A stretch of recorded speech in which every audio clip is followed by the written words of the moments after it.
تو رسول پاک علیہ السلام کے خاندان کا نہیں بنا، ان کا تو نے احترام نہیں کیا، یاری کا؟ اس نے کہا نہیں مجھے کچھ نہیں کہنے والا، تم چھوڑو اس بات کو۔ حفص کو پیغام بھیجا، بیٹا آیا۔ مختار نے کہا تیرا باپ کدھر ہے؟ اس نے کہا جی ابا جی اب باہر نہیں نکلتے، بس گھر کے کونے میں بیٹھ کے اللہ اللہ کرتے ہیں۔ اس نے کہا اچھا کیا کرتے ہیں؟ کہا جی گوشہ نشین ہو گئے۔ اس نے کہا اب تیرا باپ گوشہ نشین ہوا ہے؟ اب گوشہ نشین ہوا ہے؟ بھیڑیے سے لومڑی نے کہا کہ جاؤ شکار کر لو، تو بھیڑیا کہنے لگا بوڑھا ہو گیا تھا نا، بھیڑیا کہنے لگا نہیں میں نیک ہو گیا ہوں، میں نے شکار کرنا چھوڑ دیا ہے، میں کسی جانور کو تنگ نہیں کرتا۔ تو لومڑی کہنے لگی نہیں بادشاہ سچی بات کر، اب تجھ سے دوڑا ہی نہیں جاتا، اب شکار پکڑا جاتا، اب تجھ سے دوڑا نہیں جاتا، پکڑا، اب تیرے اندر آج بھی طاقت آئے تو کم کرے نہ، تو اب بھی چھوڑنے والا، اب تجھ سے دوڑا نہیں جاتا۔ ملا رومی فرماتے ہیں بوڑھا ہو کے تو بھیڑیا بھی نیک ہو جاتا ہے۔ کہاں کہ جاؤ؟ تمہیں بلا رہا ہے۔ کہا نہیں جی میرے ابا جی نا آپ اندر رہ کے اللہ اللہ کرتے۔ اس نے کہا اسے اللہ اللہ یاد آئی ہے، اب اللہ اللہ یاد آئی ہے، کچھ گناہ ایسے ہیں جو رب معاف نہیں کرے گا۔ فرمایا وہ جتنی مرضی نمازیں پڑھے، جتنے مرضی روزے رکھے، جتنی مرضی نفل پڑھے، سارا کچھ کر لے، لیکن اللہ کبھی حسین کے گستاخ کو معاف نہیں کرے گا، کبھی نہیں معاف کرے گا۔ اس لیے کہ جو حسین کا بے ادب ہے وہ دراصل رسول پاک کا بے ادب ہے، اللہ اسے معاف کرے گا۔ اس ظالم نے اس نے ظلم کیا، ابھی 6 سال ہی تو گزرے تھے، 6 سال ہوئے صرف۔ ابن سعد بھیجا بیٹے کو، کہا جا اب اپنے باپ کو جا کے کیا تجھے مختار بلاتا ہے، بات سنے آ کے۔ ڈر گیا، میں نے کہا ظالم بزدل ہوتا ہے، کہنے لگا اس سے جا کے کہو میں نہیں آ سکتا، بیمار ہوں۔ اس نے کہا چلو وہ نہیں آ سکتا تو ہم تو جا سکتے ہیں نا، ہم تو جائیں گے نا۔ ابن سعد نے بھیجے 10-12 بندے، فرمایا جاؤ زندہ نہ لے کے آنا، میرے پاس زندہ نہ لے کے آنا۔ گئے، بیٹے کو حفص کو گرفتار کر کے کھڑا کر دیا، اور جناب یہ جو ابن سعد تھا اس کو بھیجا، کہا جب تم اس تک پہنچو نا تو جا کے گردن مارنا اس کی، اور مجھے اس کی وجود نہیں دیکھنا، صرف کٹا ہوا سر دیکھنا ہے۔ گئے، جا کے اس کو پکارا، کہا مختار نے بھیجا ہے مارنے کے لیے۔ کہنے لگے مختار مجھے نہیں مار سکتا، میرا یار ہے۔ ابن سعد کہتا مختار مجھے مار سکتا، میرا یار ہے۔ ان فوجیوں میں سے ایک فوجی کہنے لگا اگر تو محمد کے نواسے کو مار سکتا تو تجھے بھی تیرا یار مار سکتا ہے صلی اللہ علیہ، اگر تو رسول پاک صلی اللہ تعالی علیہ وسلم کے نواسے کو قتل کر سکتا ہے، تو نے نبی کا حیا نہیں کیا، وہ یاری کا حیا کیوں کرے؟ تو نے ظلم کیا ہے، اب دیکھ تیرا حال کیا ہوتا ہے۔ گرفتار کر لیا، منتیں کرتا رہا۔ تاریخ ابن سعد کو بتا رہی تھی کہ ابن سعد تو ہاتھ باندھتا ہے، پاؤں پکڑتا ہے، ذرا یاد کر میدان کربلا، میدان کربلا تجھے اپنی باری آئی ہے تو تو ہاتھ باندھتا ہے، میدان کربلا یاد کر۔ حسین نے بھائی کی بھی لاش اٹھائی تھی، حسین نے جوان بیٹے کی میت بھی اٹھائی تھی، 6 مہینے کا علی اصغر بھی اس کی گود میں دم توڑ گیا تھا، اس کی بیٹیاں پیچھے تھی، بہن پیچھے تھی، بھانجیاں پیچھے تھی، بھتیجیاں پیچھے تھی، لیکن حسین نے ایک بار بھی ہاتھ نہیں باندھے۔ یہ کون ہے اٹا ہوا، غبار سے پھٹا ہوا، ہزاروں کوفیوں کے درمیان وہ اکیلا ہی ڈٹا ہوا، یہ بال یقین حسین ہے، نبی کا نور عین ہے۔ فرمایا یہ وہ میدان کربلا بھی یاد کرنا، تو ظالم تھا نا، معافیاں مانگ رہا ہے۔ حسین رسول پاک کے نواسے تھے، ایک بار بھی معافی طلب، دیکھ منظر یاد کر۔ ابن سعد کا ایک ہی بار میں سر قلم کیا، ایک ہی بار میں۔ امام حسین پہ تو پہلے 82 زخم لگے تھے تلوار کے، 82 زخم تلوار کے، نیزوں کے، اور کئی نیزوں کی انیاں امام حسین کے وجود میں ٹوٹ گئی تھی۔ امام حسین رضی اللہ تعالیٰ عنہ پہلے ڈٹے رہے، جمے رہے، بڑی دیر کے بعد گر، پہلے ہی بار میں گر گیا۔ ابن سعد کا کٹا ہوا سر پہنچا تو بیٹا کھڑا تھا۔ مختار سقفی نے کہا کہ تیرا باپ میں نے مار دیا ہے، کہنے لگا کوئی مزہ نہیں رہا زندگی میں۔ اس نے کہا چلو ٹھیک ہے تمہیں بھی مار دیتے ہیں، پھر مزہ نہیں رہا تو مار دیتے ہیں۔ کاٹ دیا سر اس کا بھی، دونوں سر کاٹے، پشت میں رکھے، اور مدینہ منورہ حضرت محمد بن حنفیہ رضی اللہ تعالیٰ عنہ جو امام حسین کے چھوٹے بھائی تھے، جناب علی کی دوسری زوجہ کے بیٹے تھے، جناب علی کے صاحبزادے ان کے پاس بھیجے، اور بھیج کے کہا کہ لو ابن سعد کا سر حسین کا بدلہ ہے اور اس کے بیٹے کا سر علی اکبر کا بدلہ ہے۔ جب محمد بن حنفیہ کے پاس پہنچے تو آپ نے فرمایا یہ کمینوں کے سر میرے بھائی کے سر کا بدلہ ہو ہی نہیں سکتے، یہ کہاں حسین کا بدلہ ہو سکتے ہیں؟ وہ حسین ابن علی، وہ حسین ابن علی کی شان رفت کوئی کیا جانے، حسن جانے، علی جانے، نبی جانے، خدا جانے۔ وہ حسین ابن علی کہ باپ جنہ دا ہر میدان اندر لڑدا رہا سی کل ایمان بن کے، ماں جنہ دی سجدۃ النساء ہوئے تے نانا عرش تے جاوے مہمان بن کے۔ فرمایا یہ حسین کا بدلہ ہو سکتے ہیں؟ وہ خولی بن یزید جس نے امام حسین کا سر کاٹا تھا، پتہ چلا نا، دیکھیں نا امام حسین کو کتنے موقع ملے تھے کربلا سے جانے کے، پہلے موقع پر ہی اور بن یزید نے کہا کہ امام آپ جانا چاہے تو میں رستے کھول دیتا ہوں، آپ تشریف لے جائیں۔ امام حسین نے فرمایا میں علی کا بیٹا ہوں، دوڑوں گا نہیں، میں نہیں جانے والا۔ خولی بن یزید دوڑ گیا، کوفہ چھوڑ کے دوڑ گیا اور کسی دور دراز علاقے میں جا کے ڈیرا لگا لیا۔ پھر وہاں سے واپس آیا ایک دن، کسی نے کہا امن ہو گیا، آ گیا دوبارہ کوفے۔ مختار کو پتا چلا کہ آ گیا ہے، پھنس گیا ہے، گھر پہنچ گیا ہے۔ اس کی بیوی جو تھی نا خولی بن یزید کی، بڑی محبت کرتی تھی نبی پاک کے خاندان کے ساتھ، حضور کے خاندان کے ساتھ بڑی محبت کرتی تھی۔ اور محبت والوں کا انداز پتہ کیا ہے؟ رنگے چمن پسند، نہ پھولوں کی بو پسند، ہم کو ہے وہ پسند جسے آئے تو پسند۔ یہ انداز ہے، انداز محبت یہ ہے کہ نبی پاک کا غلام نہ ہو، سگا چچا بھی ہو تو مانتے نہیں، غلام نہ بنے، سگا چچا بھی ہو تو مانتے نہیں، اور نبی پاک علیہ السلام کا غلام ہو، چاہے حبش کرانے والا بلال ہی کیوں نہ ہو، سردار مانتے ہیں۔ یہ انداز محبت ہے۔ وہ بیوی بڑی محبت کرنے والی تھی، اس نے پیغام بھیجا، اس نے کہا آ گیا ہے گھر، بندے بھیجے، کہا جاؤ خولی کو پکڑ کے لاؤ۔ مختار نے کہا جلدی لاؤ، حکمران نے حکم دیا، لاؤ پکڑ کے۔ گئے، گھر کے اندر گئے تو چھپ گیا، چھپا کہاں؟ ٹوکرے کے نیچے۔ میں نے کہا ظالم بزدل ہوتے، ایک ٹوکرے کے نیچے چھپ گیا۔ بیوی سے کہنے لگا، ان سے کہنا میں گھر کوئی نہیں، ان سے کہو میں گھر نہیں۔ بیوی کہنے لگی چلو ٹھیک ہے۔ دروازے پہ گئی، وہ کہنے لگے ہم خولی بن یزید کو گرفتار کرنے آئے ہیں۔ منہ سے پکار کے کہنے لگی گھر کوئی نہیں، منہ سے، اور ہاتھ کے اشارے سے کہنے لگی وہ ٹوکرے کے نیچے چھپا ہوا ہے۔ منہ سے کہنے لگی کوئی نہیں گھر، تاکہ سن لے اندر، سن لے۔ منہ سے کہنے لگی کوئی نہیں، ہاتھ کے اشارے سے کہنے لگی چھپا ہوا ہے ٹوکرے کے نیچے۔ گئے، جا کے ٹوکرا ہٹایا، اپنے پاس بہت ساری دولتیں اور جائیدادیں وہ ساری دے دی۔ کہنے لگا یہ میرے پاس کتنا پیسہ ہے، یہ بہت سے کاغذات ہیں، یہ کتنے زیورات ہیں، لے لو، مجھے چھوڑ دو۔ انہوں نے کہا وہ حکومت کدھر ہے جس کے لیے تم نے حسین کا سر کاٹا تھا؟ کدھر ہے وہ تمہارے تخت، اور کدھر گئی وہ تمہاری سلطنت ہے، اور کدھر گئی وہ تمہاری دولت اور اقتدار، اور کدھر ہے وہ تمہارا اسلحہ جس کی بنیاد پر تم نے رسول پاک کا خون میدان کربلا میں بہایا تھا، وہ ہمارے سامنے لے کے آ۔ کہنے لگا کہ تھوڑے سے نماز جو میں نے اکٹھے کیے تھے، یہ دنیا کی گندی دولت، اس کے لیے میں نے میدان کربلا میں امام حسین کا مبارک سر مبارک تن سے جدا کیا تھا، لے لو، مجھے چھوڑ دو۔ انہوں نے کہا نہ دنیا میں لے تجھے چھوڑیں گے اور نہ اللہ ہی تجھے قیامت کے دن چھوڑے گا۔ گرفتار کر کے لائے، گرفتار کر کے لائے۔ مختار نے کوفے کے بازاروں کے اندر اعلان کیا کہ آؤ باہر نکلو تمہیں بتاؤں۔ حسین ابن علی کا خاندان گرفتار کر کے انہی کوفے کی گلیوں میں پھیرایا گیا تھا نا، یہی گھمایا گیا تھا، آؤ تمہیں دکھاؤں خدا کا انتقام اور اللہ تبارک و تعالیٰ کا انصاف تمہیں دکھاؤں، آؤ میدانوں میں نکلو، گھروں سے باہر آؤ۔ مختار ثقفی اگرچہ بندہ آباد میں یہ بھی ٹھیک نہ نکلا، لیکن بعض اوقات میرے نبی پاک علیہ السلام نے فرمایا اللہ اپنے دین کا کام اپنے نافرمان سے بھی لے لیا کرتا ہے، اس نے کام لینا ہو فاسق سے بھی لے لیتا ہے۔ اللہ نے لے لیا کام، نکلو میدانوں میں، نکلے باہر، چوک بھر گئے، گلیاں بھر گئی، کوفے کے محلات بھر گئے۔ مختار نے کہا لوگوں 6 سال پہلے کی تاریخ بھی ذہن میں رکھنا، اور آج کا دن بھی تم کبھی مجھے وہ خولی بن یزید ہے کہ یہ نعرے لگاتا تھا کوفے کی گلیوں میں کہ میں نے حسین کا سر کاٹا ہے، میں نے حسین کا سر کاٹا، تمہارے سامنے کھڑے، پوچھو اس سے پوچھا بھی تو نے حسین کا سر کاٹا؟ کہنے لگا جی میں نے تو بالکل نہیں کاٹا تھا، میں تو انعام کے لیے نعرے لگاتا تھا، میں نے تو نہیں کاٹا۔ اس نے کہا چلو ابھی کرتے ہیں تیرا بندوبست۔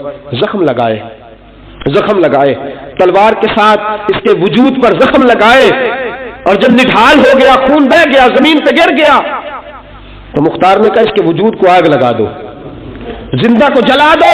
جب وہ جل رہا تھا راکھ اڑ رہی تھی، لوگ کہہ رہے تھے کہ دیکھو یاد رکھنا اللہ نے رسی ڈھیلی کر دی تھی اب رب نے رسی کھینچی ہے تو دیکھو خدا سے بڑا کسی کا انصاف نہیں ہے۔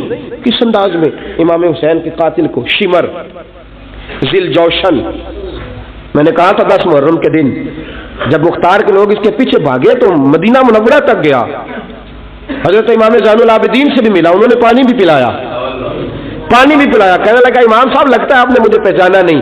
فرمایا میرا سارا گھر اجاڑ دیا، میں تجھے بھول سکتا ہوں؟ کہا پھر پانی کیوں پلایا ہے؟ فرمایا بند کرنا تمہارا کام ہے اور دشمنوں کو پلا دینا یہ ہمارے خاندان کا رواج ہے۔ فرمایا میرا سارا گھر اجاڑ دیا، تجھے کبھی بھول سکتا ہوں؟ بھول ہی نہیں سکتا، لیکن چونکہ ہمارے گھر کا کوئی مزاج ہی تھوڑا منفرد ہے، ہمارا کوئی انداز ہی تھوڑا مختلف ہے۔ شمر دوڑتا امام زین العابدین سے کہنے لگا پناہ، مجھے پناہ ملے گی؟ آپ نے فرمایا جسے اللہ پناہ نہ دے اسے بندہ بھی نہیں دے سکتا، تیرے پاس اب چارہ کوئی نہیں، اس لیے کہ اب تجھے دیکھے نا، یاد رکھنا ظالم دوڑتے ہیں نا، جب ظالم دوڑتے ہیں تو پناہ مانگتے پھرتے ہیں، جب ان کا توتی بولتا ہے تو کہتے ہیں ہم چما دیگرے نیش، ہمارے جیسا کوئی اور ہے ہی نہیں، اور جب رسی کھینچتا ہے اللہ تو پھر بھاگے پھرتے ہیں گلیوں اور بازاروں میں، دوڑے پھرتے ہیں۔ اس لیے کہتے ہیں کہ ڈر کے رہنا چاہیے، ڈر کے۔ آج بھی ان کے ساری شمر کو کہا کہ تو اب تجھے کوئی پناہ دے نہیں سکتا، اس لیے کہ تو اللہ کی پکڑ میں آنے والا ہے۔ شمر دوڑتا دوڑتا ایک گاؤں میں جا کر چھپ گیا، وہاں کے لوگوں کو مارا پیٹا، کہا قبر کسی نے بتایا تو گردن اڑا دوں گا۔ رات کا سناٹا چھایا تو مختار سقفی کا گروہ پہنچ گیا، شمر کو گرفتار کر کے لایا۔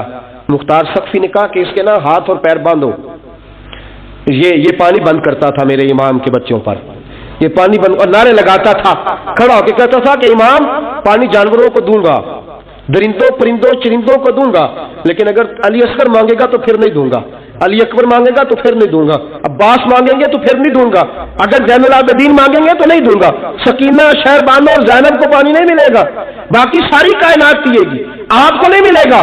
یہ وہی شمر تھا، گرفتار کر کے لایا، 3 دن تک پیاسا رکھا اور زبان اتنی لمبی باہر نکل آئی، العطش العطش کی آوازیں بلند کرنے لگا۔ کہا جناب اس کا کرنا کیا؟ کہا اس کے ہاتھ باندھ دو، پیر باندھ دو، اور جو بھوکے کتے ہیں نا جن کو کئی دنوں سے میں نے بھوکا رکھا ہوا ہے وہ کتے اس پر چھوڑو، اور جب کتے اس کا گوشت لوچے تو کوفے کے بازاروں میں اعلان کرنا کہ جو نبی پاک کی اہل بیت کا گستاخ ہو اسے اسرائیل بھی جان نکالنے نہیں آتے، کتے لوچتے ہیں، تڑپتا ہے لیکن جان نکلتی۔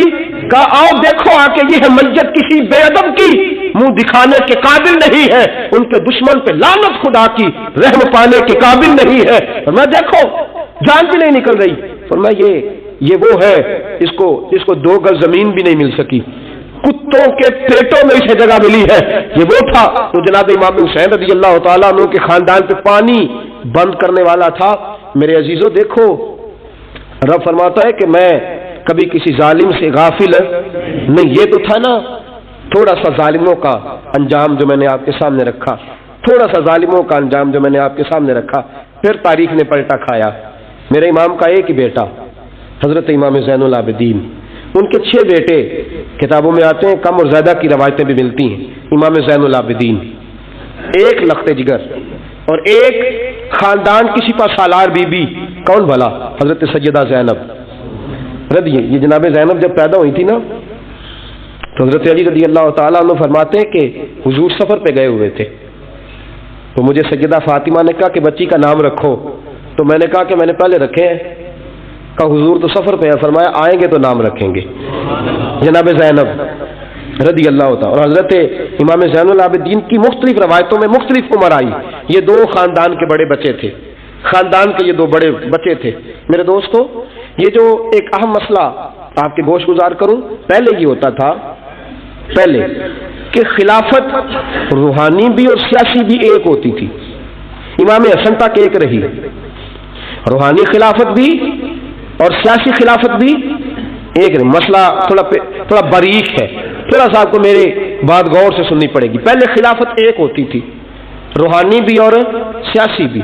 حضرت ابو بکر صدیق رضی اللہ تعالیٰ عنہ سیاسی کام بھی کرتے تھے مسجد نبی کے ممبر پر بیٹھ کر، اور ساتھ ساتھ لوگوں کو روحانیت کی طرف بھی توجہ دلاتے تھے، اللہ اللہ بھی سکھاتے تھے، لوگوں کو نماز بھی پڑھاتے تھے، جمعہ بھی پڑھاتے تھے، سارا کچھ ہوتا تھا۔ جناب امام حسن تک یہ کام رہا۔ حضرت عمر فاروق، حضرت عثمان غنی، جناب علی مرتضی اور امام حسن تک یہ سلسلہ رہا. پھر خلافت دو حصوں میں بٹ گئی. ایک ہو گیا سیاسی خلیفہ جو حکومت چلائے، اور ایک ہو گیا روحانی خلیفہ جو لوگوں کو اللہ اللہ بتائے. وہ جو خلافت تھی نا روحانی، وہ آج تک آ رہی ہے. صوفیاء کے ذریعے، علماء کے ذریعے، نیک اور پارسال لوگوں کے ذریعے وہ اللہ اللہ بتاتے ہیں، وہ اللہ اللہ بتاتے ہیں، پھر اپنا خلیفہ بناتے ہیں، پھر وہ اللہ اللہ بتاتا. یہ وہ ہے خلاف. حضرت امام زین العابدین رضی اللہ تعالیٰ عنہ کو بادشاہ وقت نے بلایا نا اپنے پاس، تو امام زین العابدین نے فرمایا میں نہیں جاؤں گا، میں جاؤں گا. عبد المالک بن مروان نے بلایا اور امام زین العابدین کو کہا کہ آپ کو ضرور آنا پڑے گا. آپ نے فرمایا اس کی وجہ؟ اس نے کہا وجہ یہ ہے کہ آپ کی طرف لوگوں کا رجوع بہت ہے، لوگوں کی توجہ بہت ہے، دل کھینچے چلے جاتے ہیں.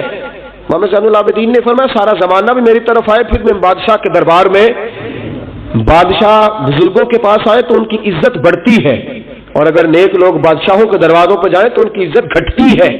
فرمایا میں نہیں جاؤں گا. اس نے کہا کہ امام مجھے سمجھ کوئی نہیں آتی. امام زین العابدین سے کہنے لگے مجھے سمجھ کوئی نہیں آتی کہ بادشاہ میں ہوں لیکن راشا آپ کے پاس ہوتا ہے. عجیب تماشا ہے کہ لوگوں کی تلواریں میرے ساتھ رہتی ہیں، دل آپ کے ساتھ دھڑکتے ہیں. میں دیکھتا ہوں کہ مدینے کے بعد ایک کٹیا میں آپ رہتے ہیں، کٹیا میں، لیکن میں دیکھتا ہوں کہ سورج بھی چڑھتا ہے تو آپ کو سلامی دے کے چڑھتا ہے، اور چاند بھی نکلتا ہے تو حسین کے بیٹے کے قدم چوم کے نکلتا ہے. امام زین العابدین مدینے سے باہر چلے گئے، ڈیرا لگا لیا عمر بھر اسی جگہ. نام تو علی اوس تھا نا آپ کا، لیکن زین العابدین عبادت کرنے والوں کی زینت. میرے امام نے خلیفہ عبد المالک بن مروان سے کہا تو بعد آ جا، میں حسین کا بیٹا ہوں، مجھے لوگوں کو اللہ اللہ سکھانے دے. اب میں تخت خلافت پہ بیٹھ کر نہیں، میں چٹائی پہ بیٹھ کے دین پڑھاؤں گا.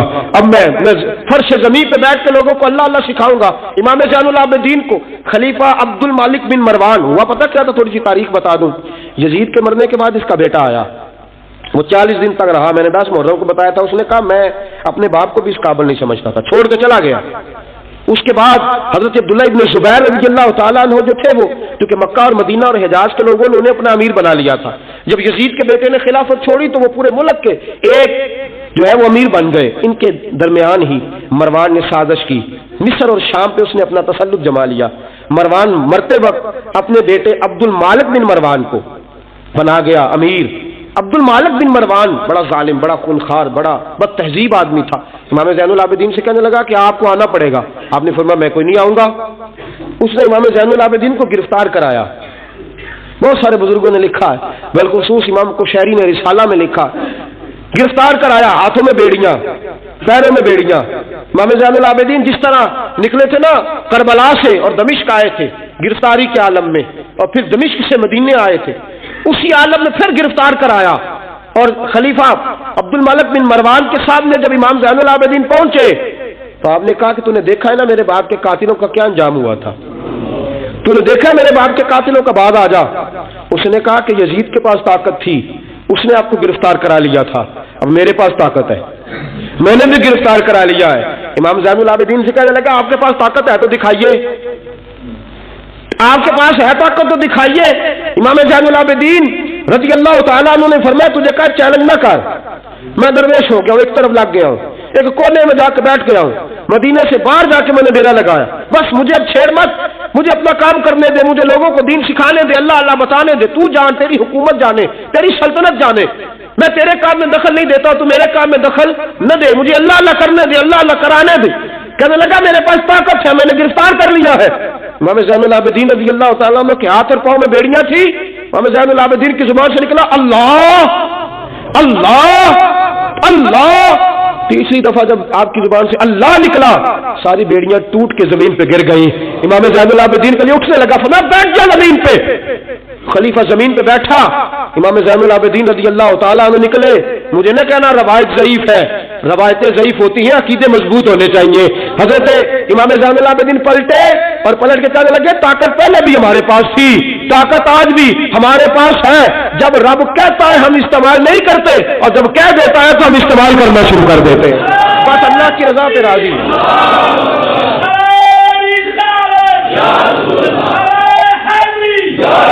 جب اللہ کہتا ہے تو استعمال کرتے ہیں. امام زین العابدین خلیفۃ المسلمین امیر المومنین امام حسن کے بھتیجے جناب علی کے پاس 3 سال رہے تھے.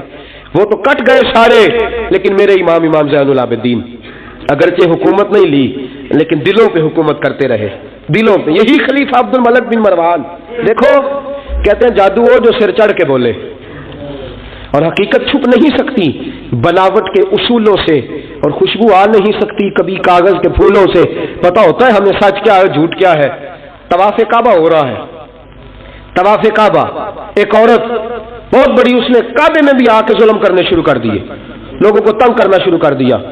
ایک بات یاد رکھنا، میں گیا ہوں عمرے پہ، مجھے اللہ نے توفیق دی ہے، لوگ وہاں جا کے بھی باز نہیں آتے، دھکے مارتے ہیں، بڑا کچھ کرتے ہیں. وہ اللہ کا گھر ہے، اگر فضل زیادہ ہے تو وہاں غضب بھی بڑی جلدی ہو جاتا ہے. وہ بی بی باز نہیں ہو، کہتی تھی میں بہت بڑے امیر کی بیوی ہوں، خبردار. تو قریب آیا تو حجر اسود کے قریب گئی تو حجر اسود نے پکڑ لیا، دبوچ لیا، پکڑ لیا، چھوڑتا ہی کوئی نہیں. چمٹ گئی ساتھ، بلا لوگوں کو، بڑا کچھ کیا، لیکن حجر اسود چھوڑتا. اللہ آپ کو حج کی توفیق دے، آمین تو کہہ دے. اللہ آپ کو عمرے پہ لے جائے. یہ حجر اسود پتہ بندے جا کے بہادری دکھاتے ہیں، میں جی پرا سٹے 5-7 بندے، میں پھر چمدا رہا بڑا چیر. ایک کوئی عقل مندی کی ہے، ایک عقل مندی والی بات ہے. وہاں جا کے ہمارے بزرگ تو کہتے ہیں وہاں جا کے جانوروں کا بھی ادب کرو. وہ خدا رسول کے مہمان میں دھکے دیتے رہے ہو، کوئی عقل مندی ہے؟ یہ کوئی بہادری نہیں. اگر سوڈان والے کرتے ہیں، ایران والے کرتے ہیں، تو وہ جانے، ان کا رب جانے، ان کے عمل جانے. ہم تو وہاں جا کے جانوروں کا بھی ادب کریں گے، احترام. نہیں موقع ملتا تو نہ ملے. میرے حبیب نے فرمایا دور سے ہاتھ لہرا کے چوم لو. حجر اسود قیامت والے دن تمہارے ایمان کی گواہی دے دے گا، ہمارے ایماندار ہونے کی گواہی دے گا. بی بی چمٹ گئی ساتھ. خلیفہ عبد الملک بن مروان سے کہا کہ وہ بہت بڑے رئیس کی بیوی، اب چھڑا.